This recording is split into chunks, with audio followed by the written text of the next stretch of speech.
Mais c'est facile d'avoir la musculature de Chris Hemsworth dans Love and Thunder, 3 entrecôtes, 2 haltères et c'est terminé. Moi si je le fais pas c'est simplement parce que je préfère les meufs, parce que même la femme de Chris Hemsworth elle a déclaré qu'elle n'aimait pas la musculature de son mari dans le dernier Thor. Et Marvel, ils ne doivent pas aimer le physique du box-office de leur dernier film qui enregistre une chute en revenu de 68%, qui n'est pas inhabituel, qui n'empêche pas les succès, mais qui fait mal quand même. On va dire que si le film a commencé à en développer, là il est plutôt en phase de coucher.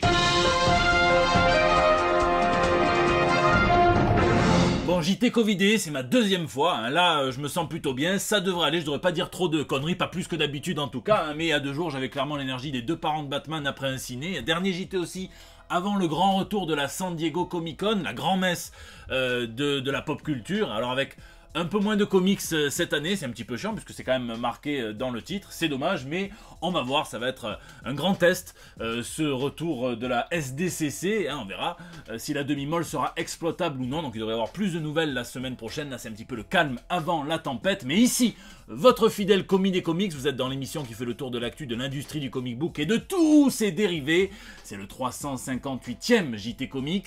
L'acteur Tomer Capone qui incarne Frenchie dans The Boys regrette lui aussi de ne pas avoir assisté à Herogasm, et alors nous on regrette plutôt qu'il n'ait pas assisté à ses cours de français avant de tourner dans la série, parce que dès qu'il parle notre langue on dirait Jane Birkin sous anxiolytique, donc il est temps pour nous de passer à les nouvelles de la semaine.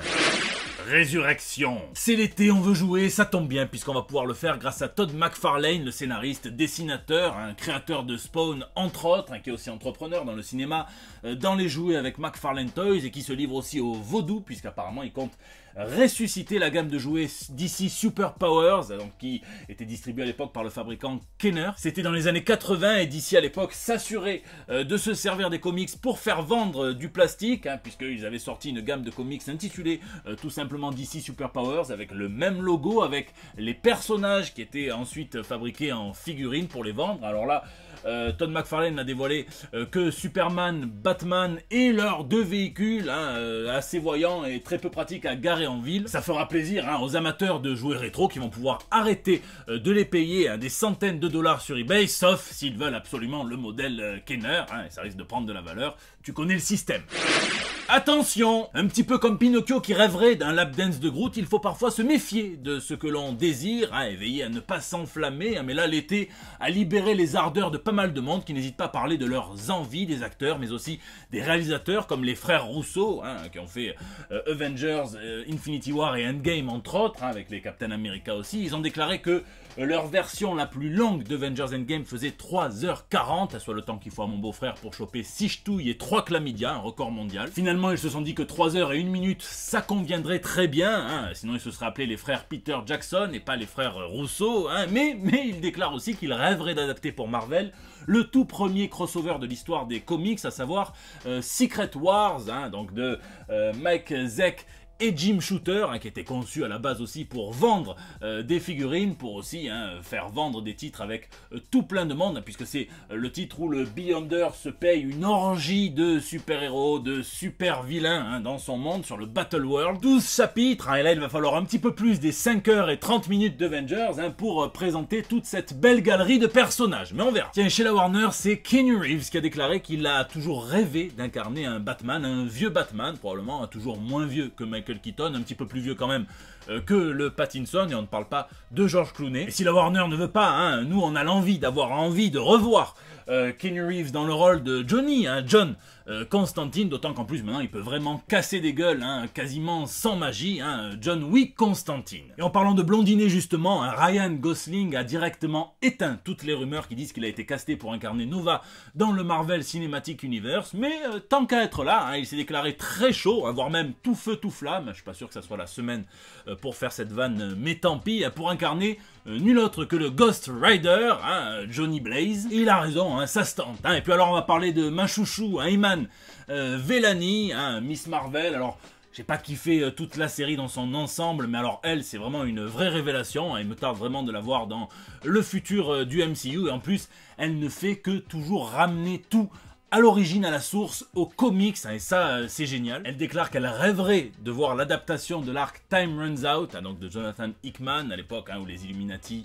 les Vengeurs, il y avait une tension énorme, c'est le prélude aux dernières Secret Wars d'Hickman également. Elle déclare, et ça va faire plaisir à tous les fans qui le voient partout depuis Iron Man 1, d'ailleurs, sa deuxième combi n'est-elle pas rouge, qu'elle voudrait aussi voir Mephisto dans le Marvel Cinematic Universe. Elle déclare aussi qu'elle voudrait voir adapter à peu près tous les chapitres des comics de Miss Marvel, mais surtout le team-up. Elle veut un team-up avec Wolverine, elle a raison, elle est gourmande, elle a raison, pourquoi pas avec Taron Egerton, dont on va reparler en fin de JT, il me plaît beaucoup lui. Il faut viser haut, et d'ailleurs preuve qu'elle s'y connaît plutôt pas mal en comics. Elle rêverait de jouer dans l'adaptation des comics indé Beach Planet, donc de Kelly Sue DeConnick et Valentine De Landro, dans un futur où les femmes qui ne se conforment pas au joug masculin sont rééduquées dans des prisons. C'était en VF chez Glénat Comics à l'époque, et ça je vous conseille vraiment de le lire. L'évolution. Attention, cette news contient des traces avérées de spoilers sur Doctor Strange 2 ainsi que sur Miss Marvel, beaucoup plus récents. Donc si vous voulez sauter tout ça, paf, vous allez dans la barre de défilement et vous passez directement à la news suivante. Mais on va parler des multiverses dont regorgent les comics depuis quasiment toujours. Les univers cinématographiques s'y mettent en force, surtout Marvel, et les films attirant beaucoup plus de spectateurs que ce que les comics attirent de lecteurs, et bien c'est normal que les deux industries s'influencent, se répondent, et donc ça peut parfois être injuste et être au détriment de pans tout entiers de l'univers Marvel d'origine des comics. Souvenez-vous l'époque où Disney n'avait pas réussi à resécuriser les 4 Fantastiques et les X-Men de la Fox, eh bien ils avaient été mis au placard dans les comics, donc les X-Men avaient été quelque peu remplacés par les Inhumains, chez Marvel en avait les droits. Les 4 Fantastiques, la première famille de l'univers Marvel, avait été éclatée, morcelée un petit peu comme Angelina Jolie et Brad Pitt après leur divorce. Même dans les films, Wanda et Pietro Maximoff avaient été déclarés enhanced, et non plus des mutants, comme dans les comics, sauf que même dans les comics, on a appliqué un petit patch correctif, ce sont devenus 2 humains normaux, plus les fils et la fille de Magneto, tant pis pour eux. Mais maintenant que tout est réglé, il faut bien préparer l'arrivée de ces 2 franchises mastodontes dans le Marvel Cinematic Universe. Alors, on s'est un petit peu mouillé la nuque avec le professeur Charles Xavier qui raidait dans son plus beau fauteuil, ainsi que Mr. Ficello fantastique en tant qu'Illuminati très vite éteint dans Doctor Strange 2. Et dans le grand final de Miss Marvel, ça y est, le mot interdit, il était vraiment interdit pendant plus de 10 ans de MCU, est enfin lâché puisque Miss Marvel est une mutante. Alors dans les comics, elle tire ses pouvoirs des brumes terrigènes, donc des inhumains, mais là c'est plus du tout le cas. Et alors ce qui est marrant, c'est que la co-créatrice de Miss Marvel, Sana Amanat, déclare qu'à la base, avec J. Willow Wilson, elle comptait faire de Miss Marvel une mutante avant de changer d'avis. Donc bon, c'est marrant, c'est cyclique, mais ça vient mettre un coup d'épée ferme, définitif et assez humiliant dans le cadavre des Inhumains dans le Marvel Cinematic Universe, puisque souvenez-vous qu'à une époque, ça devait être le grand point culminant de la phase 3 du MCU, avec un film qui devait sortir en 2019. Vin Diesel était pressenti pour incarner Flèche Noire, lui il s'y connaît en famille justement, pourquoi pas là la famille royale, et puis alors ça a été une série qui a été très vite oubliée finalement. Flèche Noire est devenue un gag dans Doctor Strange 2 avec la pire défaite au Roi du Silence qu'on a jamais vue de mémoire d'homme, et c'est vraiment dommage puisque dans les comics c'est une famille royale et lui c'est un vrai monarque qui mérite le respect. Donc c'est pas cool de le sacrifier. Je vous laisse me dire ce que vous pensez de ce changement d'origine de Kamala Khan dans les commentaires, d'autant qu'il était un petit peu prévisible vu que ses pouvoirs s'inspirent, et ça c'est officiel, de la mutante Armor, créée par Whedon et KCD dans leur run des X-Men. Vivement également la San Diego Comic Con pour tirer au clair apparemment les rumeurs sur les 4 Fantastiques qui n'arrêtent pas d'abonder. Marvel ferait un focus sur ça, donc soi-disant ils auraient proposé la réal à Steven Spielberg, lui un truc long qui s'étire, c'est le vieux doigt tout pourri d'E.T. qui veut téléphoner maison, donc pourquoi pas, il a un petit peu d'expérience déjà. On dit aussi que John Krasinski ne reviendrait pas dans le personnage et que c'était vraiment pour faire plaisir aux fans qu'on l'a eu dans Doctor Strange 2, et que justement le vrai casting du film serait dévoilé dès ce week-end puisque ça commence demain, donc je vous laisse me dire vos attentes dans les commentaires.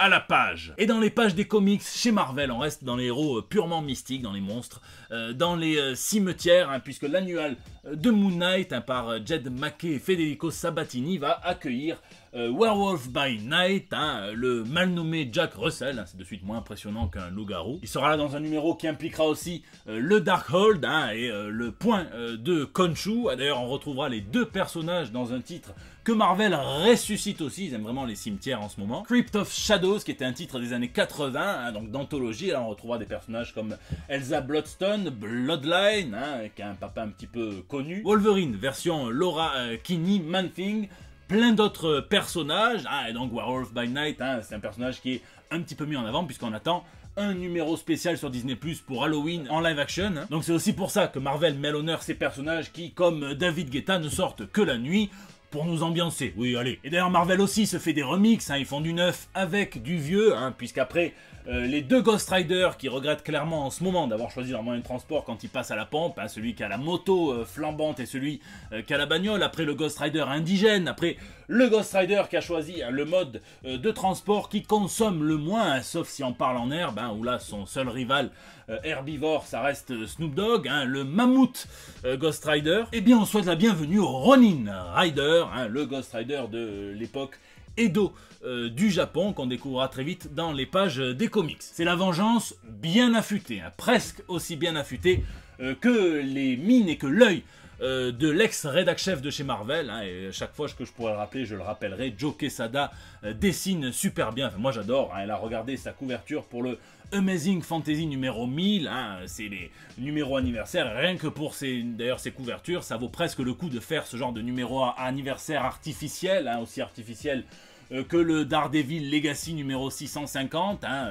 si on additionne les séries de Daredevil, on arrive soi-disant au numéro 650 alors que c'est le Daredevil numéro 2 avec tous les reboots. En tout cas c'est bien parce que ce numéro sera un petit peu plus épais, hein, et dans les comics indés, Hellboy va avoir droit à de l'amour, hein, puisqu'on va voir du Hellboy in Love. Alors vous allez me dire, hein, si vous êtes un petit peu pessimiste, ça change quoi de Hellboy in Hell, hein, alors calmez-vous. Mais là ça va être une aventure du passé d'Hellboy avec l'archéologue et donc son ex-copine Anastasia Bransfield, hein, qui avait été introduite dans les romans en prose de Christopher Golden, que Mike Mignola considère comme canon. Donc là ça va être avec le dessinateur Matt Smith, Chris O'Halloran également. Donc on va voir hein, Hellboy tout amoureux. Est-ce qu'il rougit quand il est amoureux? On verra, hein, je parle pas du bout de... Non, profitez, j'ai le Covid, vous m'avez vu renoncer à une vanne en direct, mais elle était trop diabolique. Puis le papa de Thanos, Jim Starlin, vient enfin s'attaquer à l'univers d'Edgar Rice Burroughs avec cette couverture de Dejah Thoris, sa princesse martienne, épouse de John Carter, hein, qui apparemment craint en combat de se faire couper, mais juste les tétons. Et puis enfin une apprentie détective occulte, ça ne se refuse jamais, surtout si elle est le fruit de l'imagination du scénariste Cy Spurrier et du dessinateur Charlie Adlard, hein, dans Damn Them All, on va rencontrer Hayley Hawthorne, donc qui va devoir, après la mort de son oncle, qui lui est un vrai détective occulte, hein, se retrouver à faire la chasseuse de Pokémon mystiques et conjurer 72 démons qui se sont échappés. Ça c'est à mettre sur la pile à lire.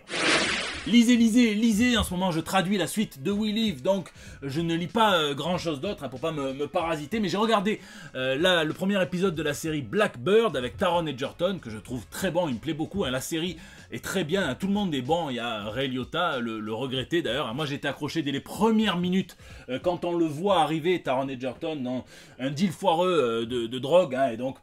On comprend qu'il y a un partenaire à lui qui a pris un de ses gars, hein, qu'il considère comme un frère, qui a des ennuis, et donc Edgerton il commence à mettre 1 kg de marchandises, 2 kg, 3 kg sur la table pour sauver les miches de son pote, hein, il lui dit vas-y arrête, c'est comme un frère, hein. Le ravisseur lui dit ouais mais tu sais quoi, moi ma famille elle vaudrait beaucoup plus, hein. Tu as encore tout un sac de marchandises, hein. Et lui dit bah on doit pas venir du même genre de famille. C'est bon, là j'étais accroché, hein, donc je vais regarder ça jusqu'au bout. Je vous laisse me dire ce que vous lisez ou geekez dans les commentaires, hein, puisque c'est la fin de ce JT Comics. J'espère qu'il vous a plu. Merci d'être toujours aussi nombreux à le suivre, à mettre vos pouces bleus, à le partager hein, sur Facebook, à tweeter, à retweeter, à m'incorporer dans vos stories Instagram. N'hésitez pas à réagir dans les commentaires sur YouTube où je lis chacun d'entre vous. J'essaie de répondre au plus grand nombre, ou bien sur les réseaux sociaux. Hein, c'est là que vous me laissez vos petits messages pour El Bando del Pueblo, qui est votre espace de liberté totale. Je vous fais des bisous masqués, hein, et je vous donne quand même rendez-vous la semaine prochaine pour des nouvelles toutes fraîches. 13% des comptes supportant la sortie de la Snyder Cut seraient des robots, voilà, alors qu'en réalité il s'agit tout simplement de la famille de Cyborg, hein, qui voulait rendre honneur au personnage après que Joss Whedon l'ait encore plus massacré que son propre père.